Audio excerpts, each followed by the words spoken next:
Hello class, welcome to the study official. आज हम discuss करने वाले हैं साइंस के लॉन्ग क्वेश्चन पीवाईक्यू सीरीज का क्वेश्चन नंबर 5। और ये वाला क्वेश्चन आपका 5 मार्क्स में आया था सीबीएसई में 2023 में। तो चलिए देखते हैं इस क्वेश्चन में क्या क्या पूछा गया था।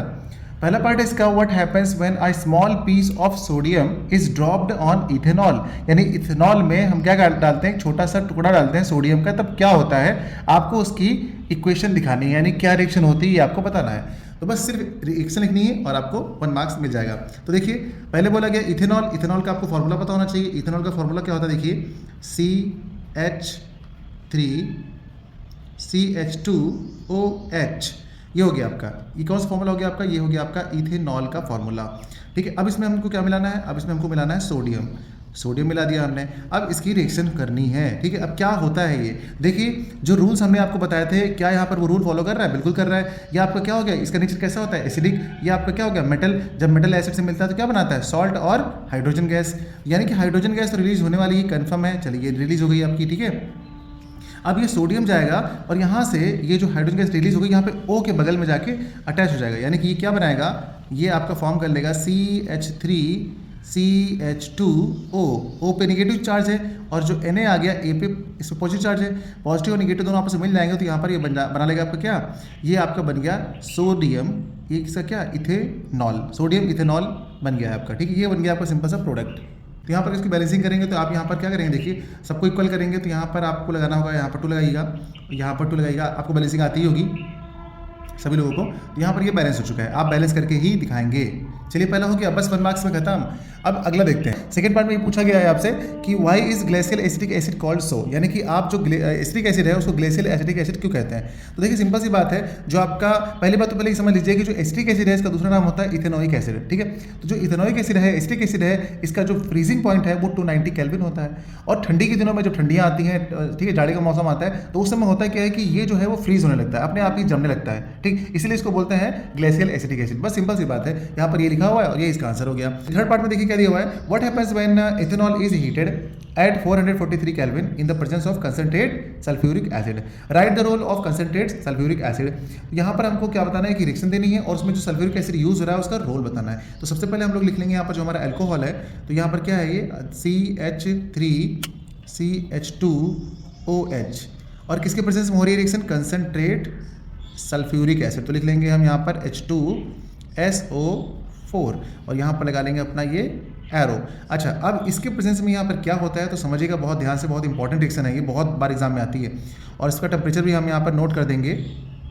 ठीक है, अब क्या होगा देखिए, यहाँ से होता क्या है कि ये जो OH है आपका, ये OH और इधर का एक H लेके बाहर निकल जाएगा, यानी कि ये बना लेगा जाके आपका क्या, वाटर बना लेगा जाके। ठीक है, अब समझा ध्यान से देखिए, इधर का OH और यहाँ से एक H निकल के बाहर बना लेगा पानी। तो यहाँ बचा क्या, इधर बचा CH2 और इधर भी बचा CH2 और बीच में डबल बॉन्ड बन जाते हैं, यानी कि ये आपका बन जाएगा CH2 डबल बॉन्ड CH2।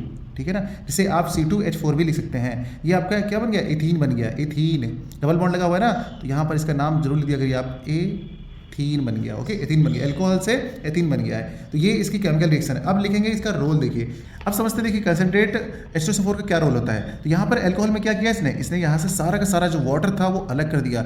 ये एक काम कर रहा है डिहाइड्रेटिंग एजेंट की तरह, समझ गए आप। बस यही इसका रोल है, यही आपको बताना है कि यहाँ पर H2SO4 जो है वो एक्ट कर रहा है एज अ डिहाइड्रेटिंग एजेंट और यहाँ से ये रिमूव कर रहा है वाटर को। यही हम यहाँ पर लिखते हैं। चलिए लिख लेते हैं इसको।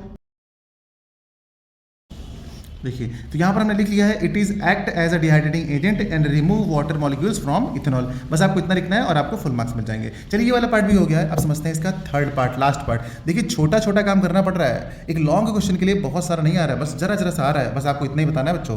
तो यहाँ पर हमारा फोर्थ पार्ट है। फोर्थ पार्ट में देखिए क्या पूछा गया, right an equation showing saponification, यानी हमको सैपोनिफिकेशन की सिर्फ और सिर्फ इक्वेशन बतानी है। तो आपको पता होना चाहिए कि आखिर इसमें कौन कौन सी ऐसे कंपाउंड होते हैं जो मिलाए जाते हैं। देखिए सबसे पहले तो आपका एस्टर होता है। अब एस्टर होता है तो कौन सा एस्टर होता है, देखिए एथिल इथेनॉइड होता है। अब इसका फॉर्मूला आपको पता होना चाहिए एथिल इथेनॉइड का।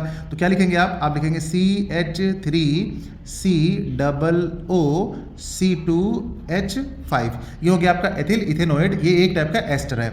अब यहाँ पर आप मिलाएंगे इसको मतलब कि रिएक्शन कराएंगे इसके किससे, सोडियम हाइड्रोक्साइड से, एक बेस से, और इसको आप हीट कर देंगे। ये जो ट्रायंगल बना रखा है ना, ये डेल्टा का सिंबल है और इसका मतलब होता है इसको हीट किया जा रहा है। जब आप इसे हीट करेंगे तो होगा क्या, यहाँ पर देखिए, यहाँ पर कुछ ना कुछ ऐसा होता है जैसे कि रिएक्शन में डिस्प्लेसमेंट देखने को मिलता है, डिस्प्लेसमेंट देखने को मिलेगा आपको यहाँ पे। तो होगा क्या, यहाँ से देखिए ये वाला जो पार्ट आपको देख रहे हैं, ये पार्ट यहाँ से अलग हो जाएगा। ये जो C2H वाला पार्ट है यहाँ पे देखिए, ये वाला पार्ट, जो ये वाला मैं बना देता हूँ, चलिए ठीक है, थोड़ा सा अलग कलर से दिखाता हूँ आपको। ये वाला पार्ट जो है, ये वाला पार्ट इधर और ये वाला पार्ट इधर ब्रेक हो जाएगा, ठीक है। अब होगा क्या कि ये वाला पार्ट जो है ये इसके साथ चला जाएगा, जो मैं ये बना रहा हूँ, ये दोनों, ये सब पार्ट जुड़ जाएगा आपस में, ठीक। और जो Na होगा वो आ जाएगा इसके प्लेस पे, यानी कि Na आ जाएगा आपका इस प्लेस पे। तो कैसा क्या बनेगा, देखिए दिखाता हूँ मैं आपको। CH3 ऐसे रहेगा, ठीक है, ये रहा COO, ये भी रहा है सही। अब यहाँ पर जो O की प्लेस पे ये जो C2H5 चला गया, वहाँ पे क्या जा रहा है, Na आ रहा है आपका, तो आपका बन जाएगा ये Na, ठीक है। अब इसके बाद क्या बना आपका, इसके बाद देखिए ये जो आपका OH था और ये मिल गया, तो इसने क्या बना लिया, C2H5OH, ये आपका एल्कोहल बन गया, ठीक है, बन गया ना एल्कोहल। तो ये हो गई आपकी इसकी कंप्लीट रिएक्शन। यही आपसे पूछा गया था कि आखिर क्वेश्चन क्या होगी। तो यहाँ पर देखिए हम लोगों ने कंप्लीट रिएक्शन कर ली है। अब यहाँ पे ये क्या बन गया, देखिए ये बन गया एल्कोहल, ये बन गया आपका सोडियम एसिटेट, और ये था आपका सोडियम हाइड्रोक्साइड, और ये है आपका एस्टर। चलिए एस्टर भी लिख देते हैं इसको, ये है आपका एस्टर, ठीक है। अच्छा, अब ये एस्टर तो है, लेकिन इसका नाम क्या है, आप इसका नाम पढ़ेंगे एथिल इथेनोएट। तो ये रहा एक सिंपल सा सॉल्यूशन। उम्मीद करता हूँ बच्चों कि इसका सॉल्यूशन आपको समझ में आया होगा। अगर समझ में आया तो आप कमेंट में लिखेंगे यस सर, क्योंकि आप सभी बच्चों को लाना है हाई स्कूल में 90% से अबव मार्क्स। तो इसको पढ़ते रहिए और आगे बढ़ते रहिए। मिलते हैं अगली क्लास में एक नए PYQ के साथ।